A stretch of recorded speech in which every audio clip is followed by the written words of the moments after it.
Miles Morales will stop at nothing to save his baby sister from the horrors of a brand new Ultimate Universe. But when friend and foe alike both stand in his way, how will this young Spider-Man overcome? Well, let's hop to the pages of Ultimate Spider-Man Incursion issue number 2 and find out what happens next together, shall we? So then, as this second issue opens up, we check back on in with Baby Billy, and I swear to God, every time I say Baby Billy, it takes me all the restraint in the world to launch into some Walton Goggins righteous gemstones quotes. It seems that Miles' sister lucked out of all the places in this brand new Ultimate Universe she could have gone. It seems that she actually popped out in the heart of Wakanda, the hidden city that's even more hidden than normal in this new Ultimate Universe. She gets picked up by Wind Rider, Aurora Monroe, as well as Eric Killmonger, who I guess have become full-time allies of T'Challa since I ended up dropping that Ultimate Black Panther book. Not because it's bad, in fact it was actually really good, I just couldn't make the time or space for it. Shuri runs some tests on Billy and realizes that the energy signature surrounding this kid also happens to be the same energy signature that belongs to the Maker. At first, they all fear she might be some sort of sleeper agent weapon sent in to destroy them, but eventually they all end up coming to the realization that it's more likely that Billy is some sort of key that might very well be able to hasten the Maker's return, so obviously she's a pretty damn hot commodity now for all the major factions in this new Ultimate Universe, including the Ultimates, who at the end of the last issue had sent 2 of their agents, Janet Van Dyne, the Wasp, and Hank Pym, the Ant-Man,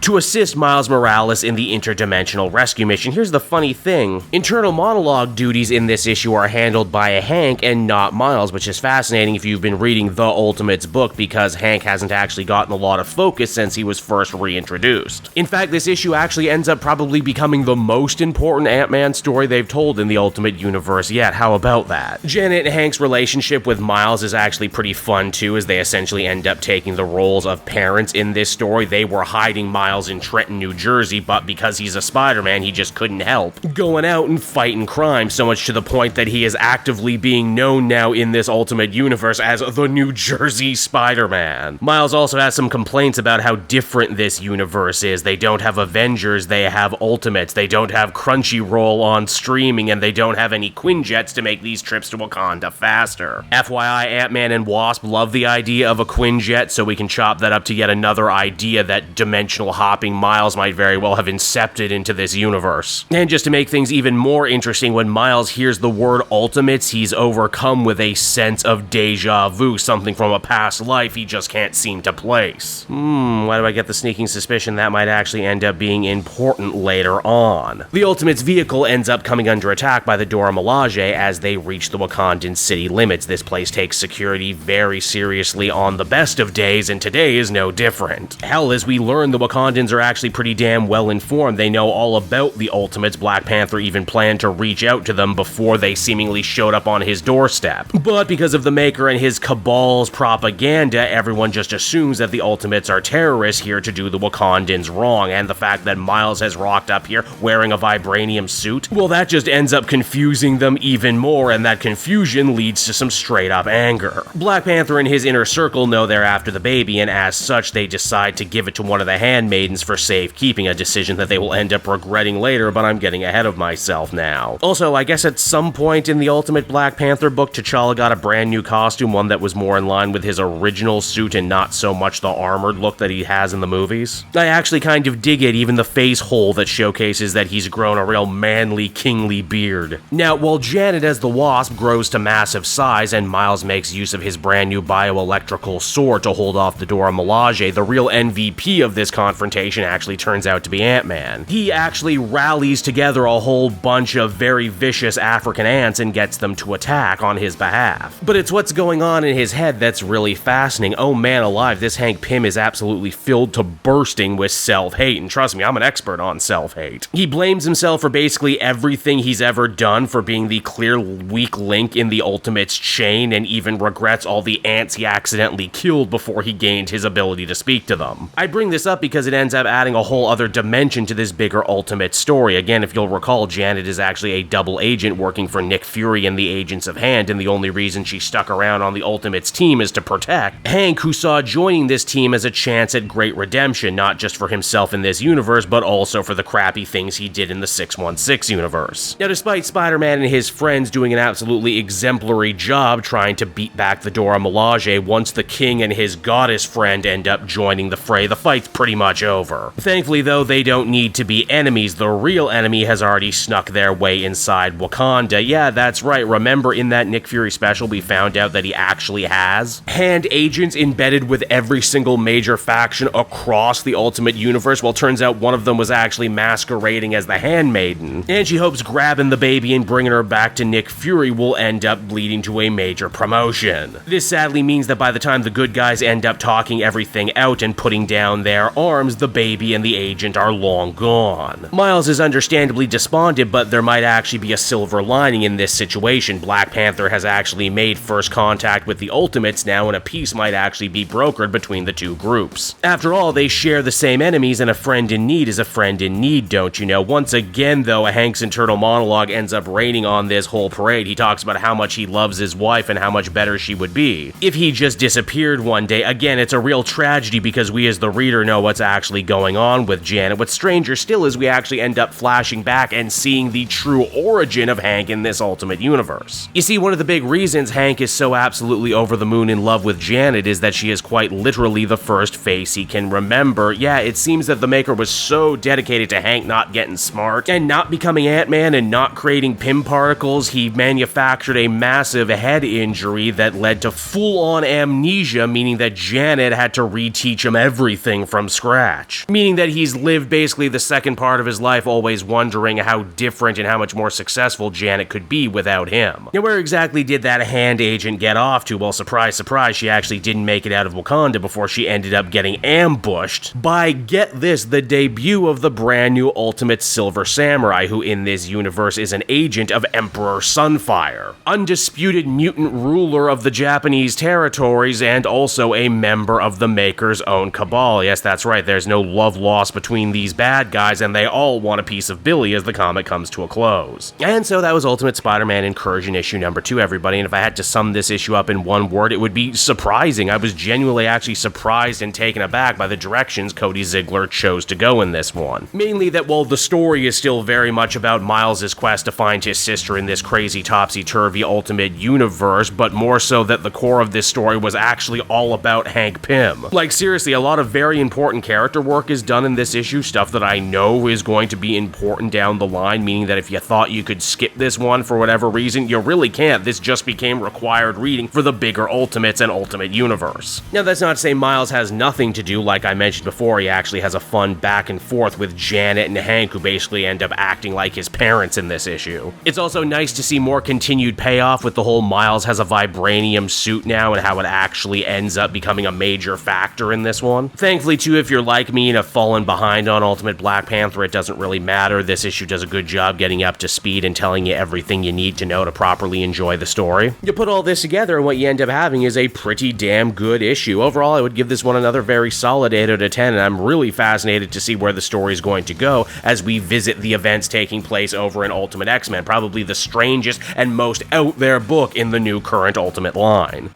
Hey there everyone, it's your pal Cape Joel again, and if you're seeing my face right now, that means you watched to the end of the video, and I'll always be grateful for that. Retention helps in this crazy YouTube game, and so does becoming a patron. If you head on down to the description, you can find a link to my Patreon page. Recently just redid all the tiers, a lot of cool stuff offering up there, exclusive commentaries, exclusive polls, behind the scenes concept art for Capes and Quest. That's the brand new D&D show I've started soon. Never been a better time to become a patron. You can become a patron for as little as $1 a month and help the channel grow and, help me continue to deliver content like what you just saw. So I want to thank you all, and I will see you again next time. Bye-bye.